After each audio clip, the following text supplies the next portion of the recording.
नमस्कार, मैं रवीश कुमार। आवश्यकता है एक किसान संगठन की जो सरकार के कृषि कानूनों का समर्थन करने के लिए कृषि मंत्री से मिले और फोटो खिंचाए ताकि उसे कृषि मंत्री ट्वीट कर सकें।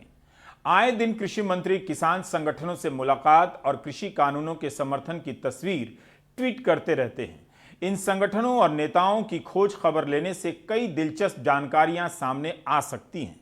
मेरठ से एक ऐसे ही किसान संगठन का पता चला है जिसके बारे में हम बताना चाहते हैं, लेकिन पहले कृषि मंत्री की तरफ से ट्वीट किए गए कुछ तस्वीरों का कोलाज दिखाना चाहते हैं।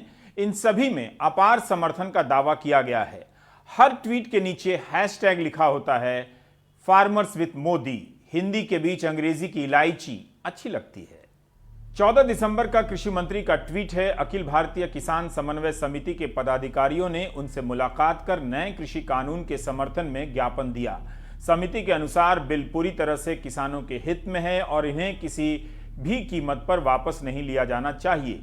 यह भी कि पंजाब के किसानों द्वारा किए जा रहे प्रदर्शन पूरी तरह से राजनीति से प्रभावित हैं। 22 दिसंबर को कृषि मंत्री ट्वीट करते हैं कि किसान संघर्ष समिति नोएडा, गौतम बुद्ध नगर और इंडियन किसान यूनियन नई दिल्ली ने बिलों के समर्थन में ज्ञापन दिया और प्रधानमंत्री का आभार व्यक्त किया।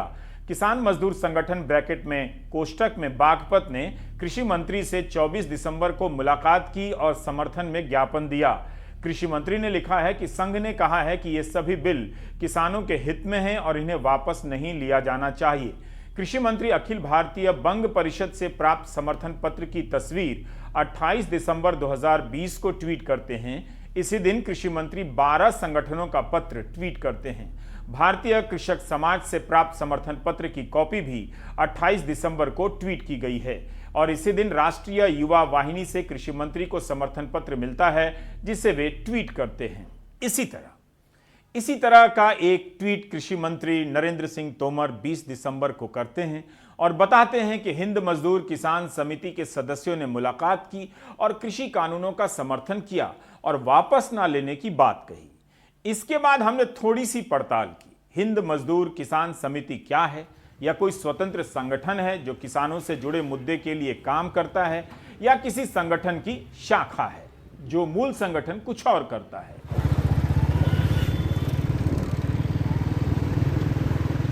20 दिसंबर को मेरठ से गाजियाबाद के बीच ट्रैक्टर रैली निकली थी। वीडियो के अनुसार रैली मामूली भी नहीं लगती है, लेकिन किसान आंदोलन और नेताओं पर नजर रखने वाले हैरान हो गए कि यह नया संगठन और नेता कौन आया है, आज उदय हुआ है या कोई पुराना संगठन है।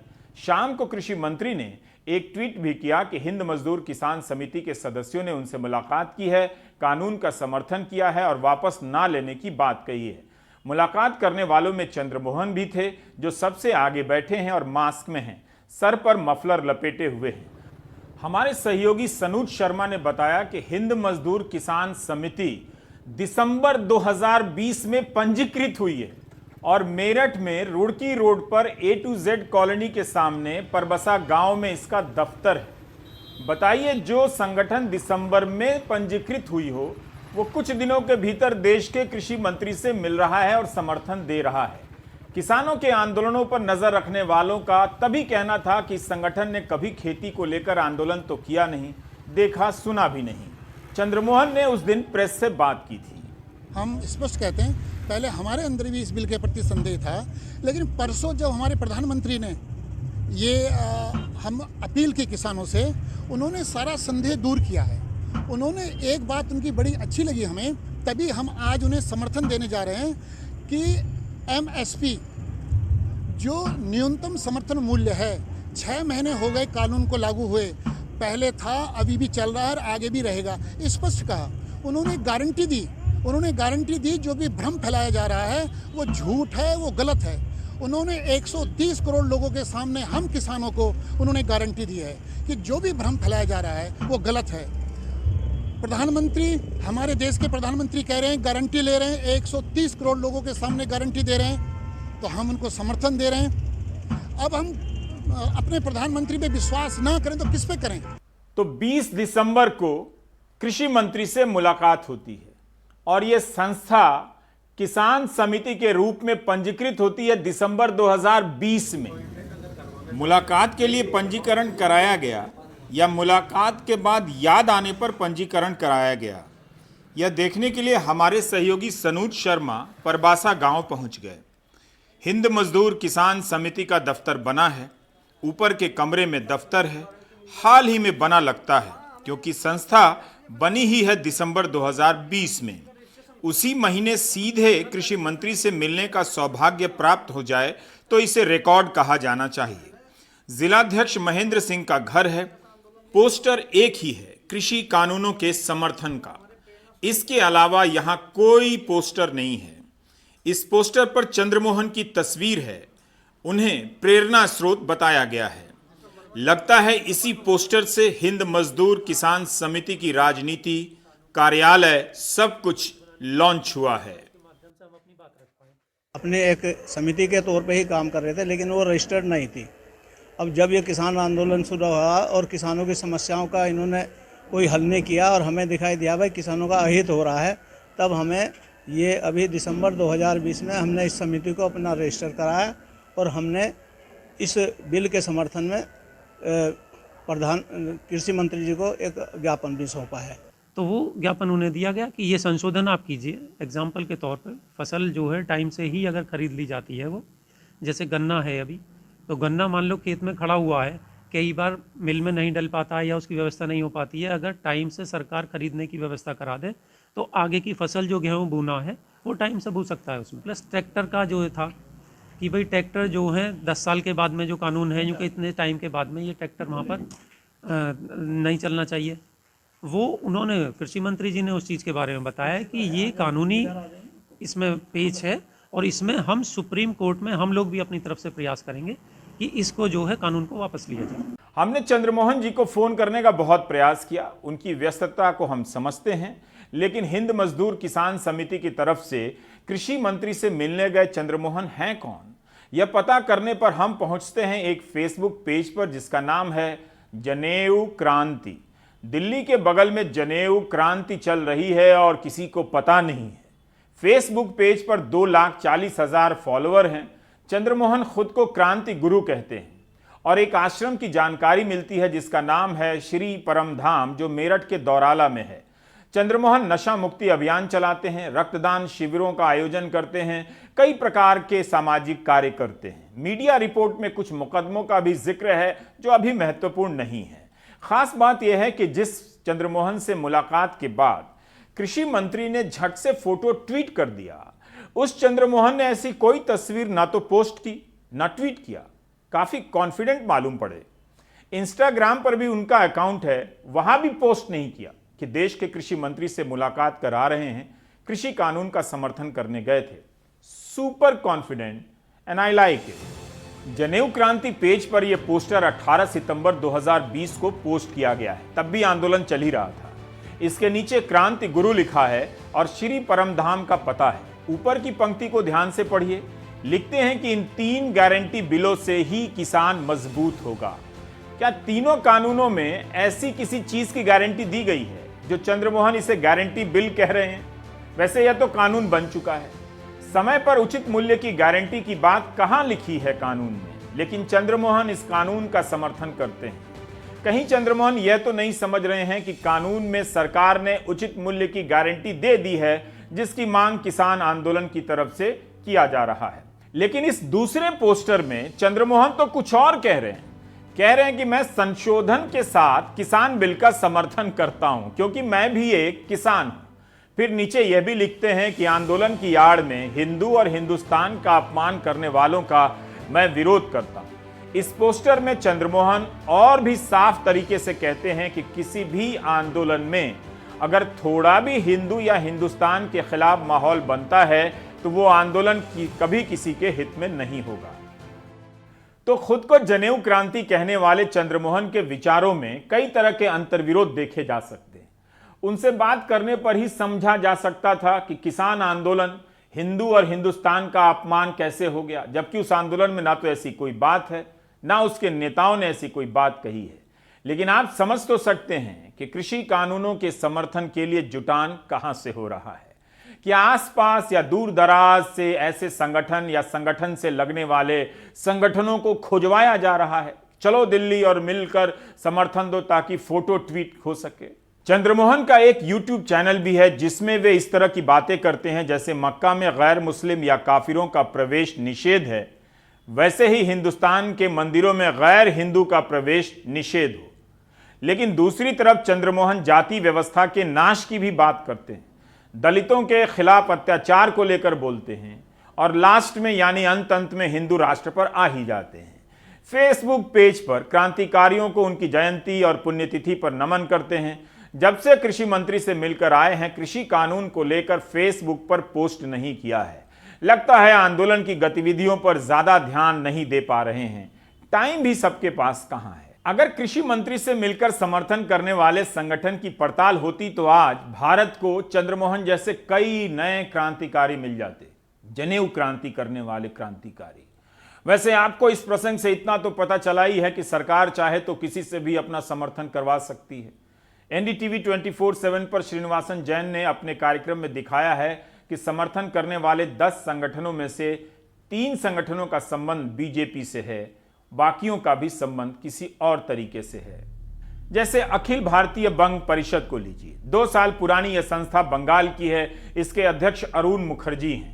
दावा करते हैं कि राजनीतिक संबंध नहीं है, लेकिन संगठन के लोगों में श्यामा प्रसाद मुखर्जी की तस्वीर है, जिन्होंने जनसंघ की स्थापना की थी, जो बाद में बीजेपी बनी। यह संगठन 5 राज्यों में होने का दावा करता है, सामाजिक संगठन होने का दावा करता है, लेकिन किसानों के लिए भी काम करता है। दावा है कि 75,000 सदस्य हैं इसके।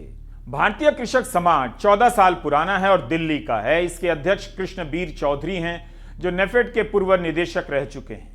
किसी राजनीतिक ताल्लुकात का दावा नहीं करते, लेकिन उनके सोशल मीडिया पेज पर बीजेपी के समर्थन वाले पोस्ट भरे हुए हैं। उनका दावा है कि 9 राज्यों में संगठन काम करता है और इसके 50 लाख समर्थक हैं। किसान संघर्ष समिति 30 साल पुरानी है, जो यूपी की है और इसके अध्यक्ष विजेंद्र सिंह रावल हैं। व्हाट्सएप की डिस्प्ले पिक्चर यानी डीपी में बीजेपी नेता के साथ तस्वीर है। इसके 21 सदस्य हैं और यह संस्था नोएडा में काम करती है। राष्ट्रीय युवा वाहिनी के लेटर हेड पर तो बीजेपी का चुनाव चिन्ह कमल भी है। 5 साल पुरानी संस्था है और इसके अध्यक्ष हरीश गौतम हैं। कहते हैं कि बीजेपी से संबंधित संगठन है। राम कुमार वालिया जी, आप खुद बीजेपी में हैं? जी। तो क्या ये जेन्युइन सपोर्ट है या राजनीतिक सपोर्ट है? देखिए जी वालिया जी, हाँ बोलिए। सवाल बीजेपी का नहीं है जी, सवाल बीजेपी का नहीं है। सवाल ये है कि हमने इस कानून को पढ़ा है जी, और पूरे कानून को पढ़ने के बाद हमारे जो पदाधिकारी उन्होंने इसका विश्लेषण किया है और हमने ये विचार किया कि इस कानून के लागू होने से किसानों को क्या क्या फायदे होंगे। बीजेपी का कोई इसमें मतलब नहीं है। राष्ट्रीय युवा वाहिनी के बारे में न्यूज लॉन्ड्री के बसंत कुमार ने और भी गहरी पड़ताल की है। बसंत ने कई किसान संगठनों का खतियान चेक किया है। आपको वो रिपोर्ट पढ़नी चाहिए, काफी कुछ जानेंगे। यह उन 12 संगठनों में से है जिनके बारे में कृषि मंत्री ने 28 दिसंबर को ट्वीट किया था कि ये कृषि कानून का समर्थन कर रहे हैं। बसंत ने अपनी रिपोर्ट में लिखा है कि राष्ट्रीय युवा वाहिनी के बारे में साझा पत्र में ही लिखा है कि इसका मुख्य उद्देश्य गौशालाओं और अनाथ आश्रमों का निर्माण, गौरक्षा, भ्रष्टाचार उन्मूलन में सहभागिता है। खेती तक का जिक्र नहीं है। देखना चाहिए कि समर्थन पत्र में हरीश गौतम क्या लिखते हैं। वे लिखते हैं कि राष्ट्रीय युवा वाहिनी सदैव ही भारतीय जनता पार्टी के सहयोग में रही है। आज राष्ट्रीय युवा वाहिनी किसान बिलों के समर्थन में संपूर्ण रूप से सरकार के साथ है। इसमें हैरानी की बात नहीं है कि सदैव ही भाजपा के सहयोग में रहने वाली संस्था संपूर्ण रूप से सरकार का साथ देगी। सवाल है कि सरकार यह क्यों कर रही है। समर्थन जुटाना गलत बात नहीं है, लेकिन अपनी पार्टी और उसकी विचारधारा से जुड़े संगठनों को जुटाकर कृषि कानूनों के समर्थन का दावा उसे क्यों करना पड़ रहा है। देखिए, सरकार ने बीजेपी के किसान विंग बना रखे हैं, तो उनको वो अलग अलग तरह से प्रमोट करते हैं। तो ये लोगों को भ्रम में डालने के लिए उन्हीं को बुलाते हैं। इस आंदोलन का कोई भी संगठन गया है उनके पास कि हम इसके पक्ष में हैं? 5 बॉर्डर पे बैठे हैं और ये कह सकते हैं उत्तराखंड, यूपी, हरियाणा, पंजाब और मध्य प्रदेश इन स्टेटों से 5 स्टेटों से तो खुलकर आए हैं ना आदमी, राजस्थान। तो ये 6 स्टेटों के आदमी जो अभी बैठे हैं उनके साथ और समर्थन कर रहे हैं। जो इन स्टेटों के संगठन बैठे हैं उसमें से कोई संगठन गया है कि हम कानूनों के पक्ष में हैं? वो लोग हैं जो बीजेपी ने हायर किए हुए हैं, बीजेपी के हैं। मैंने तो आपको सीधी बात बताता हूँ, मीटिंग में बोला था, युद्धवीर जी हैं केस टू कैद के साथ होते हैं, उन्होंने बोला सरकार को कि जब कांग्रेस की सरकार थी तो आपका जो बीजेपी विंग के किसान थे इन्हीं कानूनों का विरोध करते थे हमारे साथ। आज हमने उनसे पूछा, वो कह रहे हैं नहीं जी हमारी मजबूरी है, हमको ऊपर से डांट लग रही है। तो ये कहने का भाव है कि उनको डांट कर, उनको फुसला कर ऐसा किया जा रहा है, ये सरकार का षड्यंत्र है। सर आप बताइए, ये कौन लोग हैं जो समर्थन दे के आ रहे हैं, उनको आप लोग किसान क्यों नहीं मान रहे हैं? जो समर्थन सरकार को दे रहे हैं वो किसान नहीं हो सकते। जो किसान का दर्द है ना, कोई समझ नहीं सकता। मोदी साहब ने, मैं तो एक ही बात ही बोलूँगा, 100 बात की एक ही बात है, मोदी साहब को अभी भी मान लेना चाहिए। अगर नहीं मानेंगे तो ठीक नहीं होगा। पहली बात तो जो समर्थन दे के उसको आप किसान मत बोलिए, किसान को बदनाम मत कीजिए। वो बीजेपी के लोग हैं, इसके छोड़े हुए लोग हैं, बीच में एजेंसी के आदमी है, वो ही समर्थन देते हैं। किसान कभी ऐसे माड़े बिल को समर्थन नहीं देगा जो किसान मारू बिल हो। अगर किसान के पक्ष में होता तो फिर हम भी समर्थन देते। किसान के पक्ष में तो है ही नहीं ये तो किसान के मौत के वारंट है वो जो सरकार ने इशू किए हुए है। आरएसएस से जुड़ा भारतीय किसान संघ भी कृषि कानूनों का समर्थन करता है, लेकिन किसान आंदोलन के इस बात के साथ भी देता है कि न्यूनतम समर्थन मूल्य की गारंटी होनी चाहिए। जो 4-5 सुधार हमने मांग किए हैं पहले दिन से, ऑर्डिनेंस आने के बाद, कानून बनने के पहले, कानून बनने के बाद, कि जो व्यापारी लोग आएंगे उनका रजिस्ट्रेशन हो कोई पोर्टल के अंदर, वो व्यापारी लोगों का कोई बैंक गारंटी रहे, अगर कोई वो गड़बड़ करता है तो बैंक किसानों का भुगतान कर दे। कोई कानून अड़चन आता है तो किसान न्यायालय की प्रक्रिया शुरू हो, उसके लिए जुडिशियरी, राज्य सरकार, केंद्र सहमति चाहिए, उसके लिए प्रक्रिया तो शुरू हो। और एमएसपी के नीचे ना मंडी के अंदर ना मंडी के बाहर खरीदारी ना हो। तो किसान आंदोलन को कुछ लोगों का आंदोलन साबित करने के लिए जो कृषि संगठन आए हैं या लाए गए हैं, उनमें से कईयों का मुख्य काम कुछ और भी है। यही नहीं, किसान आंदोलन को चंद लोगों का आंदोलन साबित करने के लिए सरकार ने धुआंधार किसान सम्मेलन का आयोजन किया, लेकिन इससे आंदोलन के इरादे पर कोई फर्क नहीं पड़ा। हिमांशु शेखर ने किसान नेता बलदेव सिंह सिरसा से बात की, जिनका कहना है कि सरकार किसानों को लगातार बदनाम करने का प्रयास कर रही है। सरकार इस संघर्ष को बदनाम करने के लिए ये कह रही है कि ये जो कानून है, जो संघर्ष चल रहा है किसानों का, जो धरना लगा के बैठे हैं, ये किसान नहीं है, ये खालिस्तानी हैं, ये खालिस्तान मांगते हैं। लेकिन हम लोग जो पंजाब के लोगों के पास बड़े बड़े बंगले हैं और इनके पास बड़ी बड़ी गाड़ियां हैं, वो हम इनसे लेकर आपको दिलाना चाहते हैं, इसलिए आपने वहां पर नहीं जाना। मैं आपके माध्यम से उन लोगों को बताना चाहता हूं कि ऐसी बिल्कुल बात नहीं है। सरकार हमारे को बदनाम कर रही है। हमारे इस संघर्ष में जो चारों तरफ दिल्ली में बैठे हैं, यहाँ पर पंजाब को छोड़कर हरियाणा के लोग, जाट लोग, हर बरादरी के, हर धर्म के लोग, और इसी तरह यूपी के, केरला के, आंध्रा के, राजस्थान के, और जितने भी तमिल के, आंध्र के, मतलब हरियाणा तो है, मतलब सभी लोगों के, सभी किसान संगठन और सभी धर्मों के, सभी वर्गों के लोग यहाँ पर आ चुके हैं। और जो रिटायर्ड फौजी थे, वो बड़े बड़े अफसर जो आके सपोर्ट कर चुके हैं, यहाँ पर वकील लोग, जज लोग आ चुके हैं। लेकिन इस संघर्ष को फेल करने के लिए सरकार जो हमारे कौन कर रहा है? आपने बहुत गंभीर आरोप लगाया है सरकार पर, कौन कर रहा है ये बदनाम? आप ये सरकार ही कर रही है, और कौन करेगा? बैठक में जाने से पहले ही किसान नेताओं को अंदाजा हो गया था कि बैठक और बातचीत रस्मी होने वाली है। बैठक के भीतर किसानों ने फिर से दोहराया कि कानून को वापस लीजिए, अगर मगर की कोई बात नहीं है। 7वें दौर की बातचीत के बाद 8वें दौर की बातचीत का नतीजा भी साफ हो गया। वही होना था जो पहले हो चुका है। आज की मीटिंग है जो, वो डेडलॉक मान सकते हैं हम, लेकिन इतना डेडलॉक नहीं है कि अगली मीटिंग ना हो पाए। अगली मीटिंग है जो 15 तारीख तो होएगी, लेकिन आज की मीटिंग में सरकार ने तरह तरह के बहाने बनाए कि जो वक्-वक् राज्यों की जथेबंदियां हैं वो चाहती है कि ये कानून बना रहे, इसीलिए हम कानून को रिपील नहीं कर सकते, इसमें कुछ बदलाव कर सकते हैं। जैसे सौदों की बात है, पहले बोल रहे हैं, लेकिन हमने वो उसकी जो बात है वो रद्द कर दी। बार बार कमेटी बनाने की मांग फिर कर रही है सरकार। इसके साथ एक और बात कहना चाहूँगा कि सरकार कोर्ट के फैसले को उड़ीक रही है।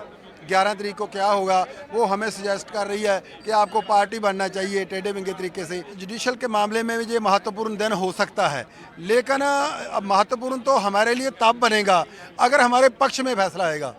लेकिन अगर पक्ष में नहीं आता, कानून को रौंदा जाता है, तो हम इस कानून जो पहले ही बहुत गलत कानून बने हुए हैं, स्टेट के विषय पर कानून बने हैं, हम उसके लिए संविधान की रक्षा के लिए हम लड़ाई लड़ेंगे। सरकार ने बार बार यह कहा है और अनुरोध किया है कि वो कुछ वैकल्पिक प्रस्ताव देंगे तो सरकार उन पर जरूर विचार करेगी। तो सर ये विचार करने वाला प्रस्ताव है क्या? अगर ये अच्छा विचार वो किसान यूनियन की तरफ से आना चाहिए ना प्रशांत जी, मेरे और आपके प्रस्ताव से कुछ होने वाला नहीं है। हर बातचीत का यही हाल है, जहां थी गाड़ी वहीं रुकी हुई है। सरकार पीछे नहीं हटेगी। किसानों को पता है कि लड़ाई आसान नहीं है। 26 जनवरी को दिल्ली और कई जगहों पर ट्रैक्टर मार्च किया जाने वाला है। अब हम आपको एक दूसरी बड़ी खबर दिखाना चाहते हैं। अनुराग तिवारी ने मध्य प्रदेश से एक रिपोर्ट की थी कि कैसे जिन लोगों को कोविड वैक्सीन के ट्रायल में शामिल किया गया उन्हें सहमति पत्र नहीं दी गई, उन्हें ठीक से बताया तक नहीं गया। कईयों को यह साफ जानकारी तक नहीं थी कि वे ट्रायल का इंजेक्शन ले रहे हैं। अनुराग की इस रिपोर्ट के संदर्भ में दीपक मरावी की मौत की कहानी भी अहम हो जाती है। हम नहीं कहते और कह भी नहीं सकते कि दीपक की मौत टीका से हुई या किसी और वजह से। अगर वो वैक्सीन के ट्रायल में शामिल था और उसकी मौत किसी दूसरे कारण से भी हुई तो भी दीपक को क्यों नहीं बताया गया उसके परिवार को? क्या इसलिए कि दीपक दिहाड़ी मजदूर था? क्या ऐसा किसी पढ़े लिखे या नेता के साथ हो सकता था? आखिर दीपक के परिवार को जानने का हक है या नहीं कि हुआ क्या? दीपक मरावी मजदूरी करते थे और भोपाल के टीला जमालपुरा के किराए के इसी एक कमरे में 3 बच्चों के साथ रहते थे। दीपक ने कोरोना वैक्सीन ट्रायल में हिस्सा लिया था। पहले डोज के बाद ही तबीयत खराब हो गई और अस्पताल पहुंचने से पहले दीपक की मौत हो गई। दीपक को टीका लगा था या प्लेसेबो हम नहीं बता सकते। 12 दिसंबर से 21 दिसंबर के बीच दीपक के साथ क्या क्या हुआ हमारे लिए बताना मुश्किल है। पत्नी अब दूसरों से खाना मांगकर बच्चों का पेट भर रही हैं। इंजेक्शन लगवा के आए, उसके बाद में वो मतलब 3-4 दिन तक कुछ नहीं, 7 दिन तक वो ठीक ठाक थे, मतलब खाना पीना खा रहे थे। इसके बाद में उन्हें चक्कर आने लगे बहुत तेज़ी से। तो मैंने कहा ठीक है, आप से चलते नहीं बन रहा, आप आराम करो। फिर वो कहने लगे ठीक है मैं आराम ही करूँगा। खाना खा रहे थे, थोड़ा थोड़ा खा रहे थे। इसके बाद में उल्टियाँ होने लगी तो उसमें झाग निकल रहा था सर। तो मैंने कहा कि डॉक्टर के पास चलो। वो अपनी ज़िद में रहे कि मैं कहीं नहीं जाऊँगा, मुझे आराम करने दो, मुझसे चलते नहीं बन रहा। क्या पहले से बीमार थे क्या? कुछ बीमारी नहीं थी सर उन्हें। तो आपको क्या लगता है कि वो इंजेक्शन वैक्सीन से मरे? कहीं से मुझे कोई मदद नहीं मिली है, कोई भी नहीं आए। पीठे पे ये काम करते थे तो पीठे ही वालों ने बताए होंगे, वहीं से गए। और मेरे को मतलब सुनाई में आया था तो मैंने कहा ये वैक्सीन मत लगाना, ये खतरे वाला काम है। तो आप लोगों ने उस टाइम डॉक्टर को बोलते डॉक्टर सर हमारे पास उनका नंबर नहीं था, नहीं तो हम करो हॉस्पिटल फार्म देते हैं वो भी नहीं दिया था आप लोगों को? मेरे पास कुछ प्रूफ नहीं है सर। जैसा कि पत्नी ने बताया, दीपक ने भी तबीयत खराब होने पर डॉक्टर के पास जाने में देरी की, लेकिन जिस व्यक्ति को टीका दिया गया हो उसकी तबीयत पर नजर रखने का काम किसका था? क्या दीपक जैसे कम पढ़े लिखे लोगों को भी किसी वैक्सीन का टीका लगाने के बाद उनके हाल पर छोड़ा जा सकता है? इस दौरान वैक्सीन लगाने के बाद उनकी पूछताछ तो की गई होगी, लेकिन इसका डिटेल हासिल करना मुश्किल हो रहा है क्योंकि कंपनी को हम 3 बार लिख चुके हैं और जवाब नहीं आया है। पत्नी के पास प्रेस ही एक जरिया है, वो अपने सवाल का जवाब कंपनी और सरकार से मांग सके। ये दीपक की पोस्टमार्टम रिपोर्ट है। पुलिस ने परिवार वालों को नहीं दी, लेकिन जब अर्जी लगाने पर अस्पताल को दे दी। पोस्टमार्टम रिपोर्ट के अनुसार संदेहास्पद पॉइजनिंग की बात कही गई है। पॉइजनिंग कैसे हुई, किस स्टेज पर हुई और इसकी जानकारी न इसमें है और न हमारे पास जवाब है। परिवार और पड़ोसियों ने इसे ऐसे समझा, दीपक तो बिल्कुल ठीक था, कोई परेशानी नहीं थी, तो वो जहर क्यों खाएगा। यहाँ बढ़िया रहते थे, मैंने बीमारी का नहीं सुना और ना वो बीमार हुआ। ना वो परेशान थे, ना कुछ थे, अच्छा खासा काम कर रहे थे। और उन्होंने ज़रूर, एक उनके दोस्त थे शायद, उन्होंने बताया था वो वैक्सीन लगवाने जा रहे हैं, और वैक्सीन लगी, उसके बाद उनका ये हो गया, वो बीमार हुए और उनका देहांत हो गया। हम जानते हैं पड़ोसी का जवाब पर्याप्त नहीं हो सकता, इसलिए इस संदेहास्पद पॉइजनिंग को समझने के लिए मेडिको लीगल विभाग की डॉक्टर गीता रानी गुप्ता के पास गए, लेकिन वहां उन्होंने कैमरे पर बात करने से मना कर दिया। अब ये एक अलग मामला है। 257 पन्नों का दस्तावेज है। इसमें पेज नंबर 57 पर लिखा गया है एक डॉक्टर के जरिए कि ये संदिग्ध खुदकुशी का मामला हो सकता है। हमने आपको पहले ही बताया था कि पोस्टमार्टम की रिपोर्ट परिवार को न देकर अस्पताल को दी गई। अब जब किसी डॉक्टर ने लिखा है कि ये संदिग्ध खुदकुशी का मामला हो सकता है, तो फिर इस बारे में पुलिस को क्यों नहीं बताया गया? पुलिस ने इसकी जांच क्यों नहीं की? क्या सिर्फ इसलिए क्योंकि दीपक एक दिहाड़ी मजदूर था? अभी तो हम लोग को जस्ट पोस्टमार्टम रिपोर्ट प्राप्त हुई, विसरा की रिपोर्ट प्राप्त होगी, उसके बाद जो है ओनली हम बता पाएंगे कि एक्चुअली क्या हुआ है, क्या, क्योंकि फैमिली के बारे में वो सब जानकारियाँ लेना हम लोगों ने प्रारंभ कर दिया है कि उनकी मतलब क्या समस्याएं थी, क्या था जीवन में, और बाकी विसरा की रिपोर्ट आएगी। सारी चीज़ों को जो हम एक साथ कलेक्टिवली देखेंगे, then only will be able to tell कि एक्चुअली क्या हुआ है। ये उन खबरों का कोलाज है जो वैक्सीन से ट्रायल के दौरान किसी की कथित मौत को लेकर छपी हैं। इन खबरों से पता चलता है कि ट्रायल से जुड़े किसी की मौत होने पर कंपनी खुद बताती है, कहीं सरकार भी बताती है। जैसे फ्रांस 24 की इस खबर के अनुसार एस्ट्रेजेनिका ऑक्सफोर्ड खुद ही बताती है कि वैक्सीन ट्रायल के दौरान एक व्यक्ति की मौत हुई। न्यूयॉर्क टाइम्स की इस खबर से पता चलता है कि अस्पताल ही बता रहा था कि ट्रायल में शामिल 2 लोगों को कुछ और शिकायत हुई। मैक्सिको की इस खबर के अनुसार तो खुद सरकार ने ट्रायल में शामिल व्यक्ति को बताया कि आपके शरीर में कुछ और लक्षण देखे गए हैं। तो हमारा सवाल है कि दीपक की मौत को लेकर अस्पताल, कंपनी या सरकार की क्या भूमिका होनी चाहिए? क्या चुप रहकर साधारण परिवारों के प्रश्नों को अधूरा छोड़कर हम वैज्ञानिक चेतना का निर्माण कर सकते हैं, जो हमारा संवैधानिक दायित्व भी है? मेरे हिसाब से ट्रांसपेरेंसी बहुत ज़रूरी है। ऐसे टाइम पे अगर कोई सीरियस एडवर्स इवेंट्स का क्लस्टरिंग होने लगा है, तो इसके बारे में जानकारी पब्लिक डोमेन में भी होनी चाहिए, और रेगुलेटर को सोचना चाहिए कि इससे हमें कुछ चिंता करने की ज़रूरत तो नहीं है, और अगर ज़रूरत है तो फिर ट्रायल को टेम्पररली हाल्ट करें और उसके बारे में पहले पूरा इन्वेस्टिगेशन करें और उसके बाद डिसाइड करें कि ट्रायल कंटिन्यू होना चाहिए कि नहीं।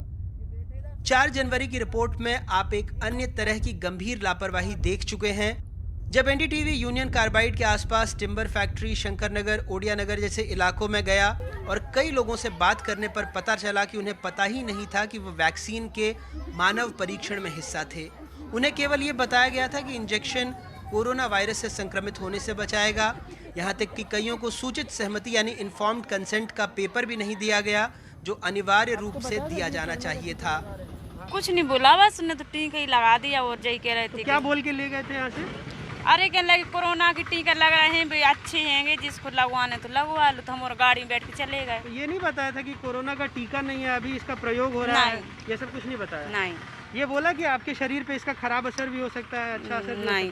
जय कहते कछु तकलीफ हो तो आप फोन कर देना। फोन कर देना। हाँ। तो किसको फोन करना, कोई नंबर वो हाँ दाओ तो ना उधर अस्पताल। अच्छा, वहाँ पे कुछ आपको साइन करके अंगूठा लगा के जिसमें आपने लगाया था वो दिया आपको, रसीद? नहीं दाई, बस यही कंसेंट फॉर्म कुछ नहीं दिया? नहीं। ये और इसमें भी हर पन्ना खाली है, कहीं बुखार आया, ये आया, वो सब लिखा? हाँ, तो बे कह रही थी लिख लेना, हम लिख तो नहीं आता, हमने नहीं लिखना नहीं आता आपको, तो कैसे लिखे?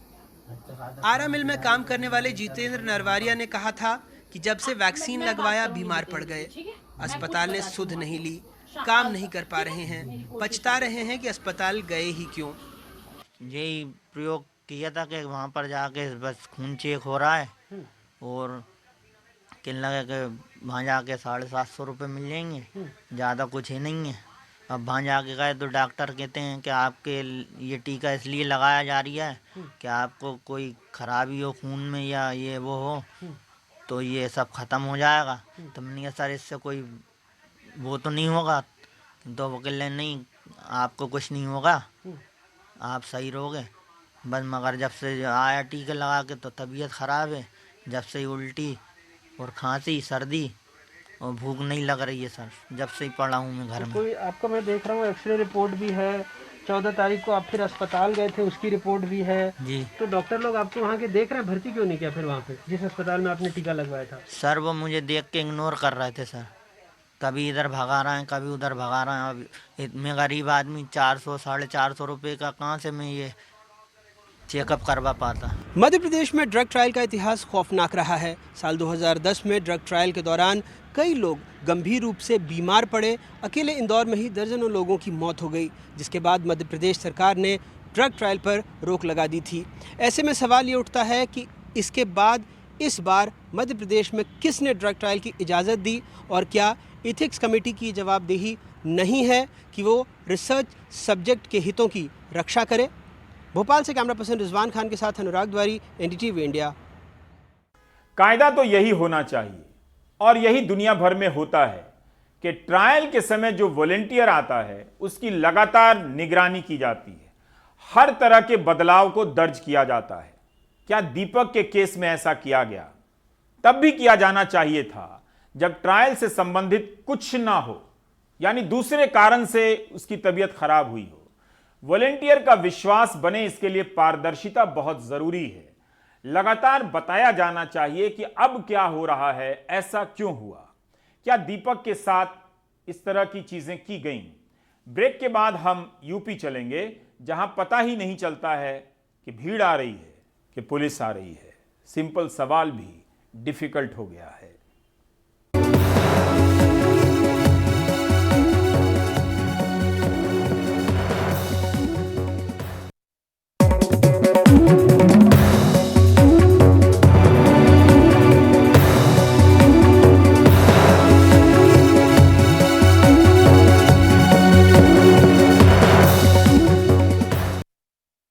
उत्तर प्रदेश की पुलिस ना चाहते हुए भी और चाहते हुए भी अब हर उस शादी के इंतजाम में पता करने के नाम पर पार्टी बनने लगी है कि शादी करने वाले ने कहीं धर्मांतरण तो नहीं किया है।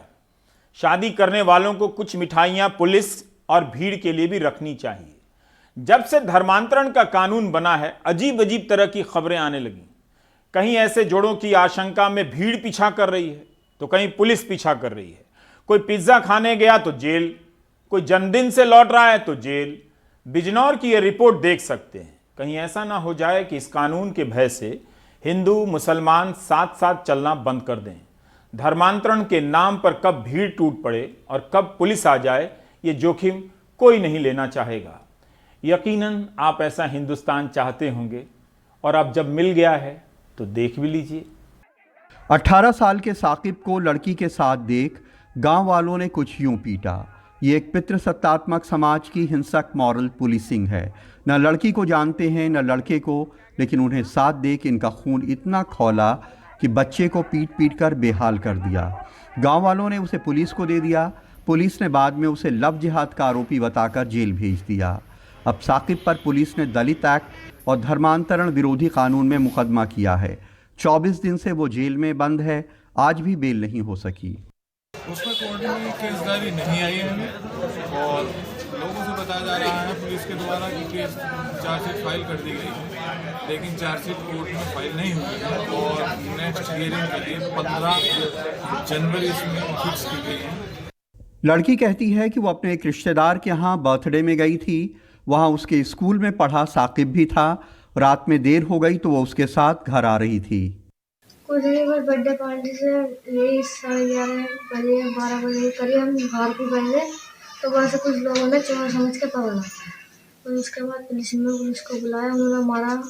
मजदूर वालों ने बहुत है उन्हें कि कहाँ से आया चोरी करते हो, उन्होंने कहा चोरी हम करने की, तो बस यही मामला था। लड़की कहने भी लगी कि मैं तो ऐसा नहीं हूँ, मैं तो अपने बर्थडे पार्टी में इतनी लड़की आनी चाहिए, लेकिन उसकी बात किसी ने नहीं मानी। जब लड़की घर आ गई तो फिर कोतवाल का फोन आ रहा है, लड़की को लेके आओ। मैंने क्यों, लड़की अब तो नहीं लाएंगे भाई, हम चीज़ के बयान कराने हैं 164 के महीने में बयान को कराने हैं, कोर्ट में चले जाता बोला नहीं। वहाँ SP का फ़ोन आया है, इसमें वो लव जिहाद लिखा जाएगा। वो तो लड़का मुस्लिम है और अपना नाम दोनों बताता, धर्म परिवर्तन करके शादी करना चाहते हैं, पर उसमें लव जिहाद का मामला बना देना। लड़की कहती है कि लड़के ने ना तो उससे शादी करने कहा था और ना ही धर्म परिवर्तन करने। अच्छा, ये जो कह रहे कि तुम्हारा धर्म परिवर्तन करा रहा था वो लड़का, ये क्या बात है? झूठा बात है। ऐसी कोई बात थी नहीं। लेकिन पुलिस मानती है कि लड़के ने लड़की को अगवा कर लिया था। वो उसका जबरदस्ती धर्म परिवर्तन कर शादी कराना चाहता था। अपना नाम सोनू बताया था और इस लड़की को अपना सोनू नाम बताकर इसे अपने प्रेम जाल फंसा लिया। उसके उपरांत उसे यहाँ से अपहरण करके ले गया, उसका धर्म परिवर्तन करवाने का इसने दबाव डाला। जब लड़की को जानकारी हुई तो वहाँ से उसी चंगुल से किसी तरह भाग के आई है। अभियुक्त की गिरफ्तारी कर ली गई है। जी मेरा लड़का बोल लिया था कि मैं एक बर्थडे में जा रहा हूँ, तो यहाँ से बर्थडे के लिए बोल के गया। फिर सुबह को हमें पता चला कि तो आपका लड़का थाने में है। वहाँ जाके हमने देखा तो उन्होंने नेटवर्क में भेज दिया और वो बर्थडे में गया था और उसके बाद वो थाने में चला गया। वहाँ मैं ये चाहती हूँ कि मेरा लड़का छूट जाए। उसके साथ मारपीट भी की और वो पुलिस को दे दिया वहाँ से। लड़की के जो पिता थाने में लिख के दे आए थे कि उन्हें किसी से शिकायत नहीं है, किसी पे केस नहीं करना चाहते, अब उनका नया वीडियो वायरल हुआ है जिसमें वो मीडिया को झूठा बता रहे हैं और पुलिस की तारीफों के पुल बांध रहे हैं। मीडिया में वीडियो चल रही है, वो गलत मनगढ़ंत कहानी है। वो अपनी तरफ से वीडियो बना के पेश कर रहे हैं। ऐसा पुलिस प्रशासन का कोई वो नहीं है। पुलिस प्रशासन मेरे साथ है और मेरा पूरा सहयोग कर रही है, अब भी बाद में भी करेगी। कासिम ने मुसलमान से हिंदू बन के कोई गैर कानूनी काम नहीं किया है। ये उनकी मर्जी है, उन्हें धर्म परिवर्तन का संवैधानिक अधिकार है। लेकिन ये कहानी सिर्फ पुलिस का रवैया बताने के लिए है कि ऐसे मामलों में जहां तमाम लड़कों को वो रोज़ जेल भेज रही है, कासिम को सुरक्षा दे रही है, जबकि उन्होंने उत्तर प्रदेश के नए धर्मांतरण कानून का उल्लंघन किया है, उसको तोड़ा है। अलीगढ़ में अदनान और लखनऊ में कैमरामैन राजेश गुप्ता के साथ कमाल खान, NDTV इंडिया।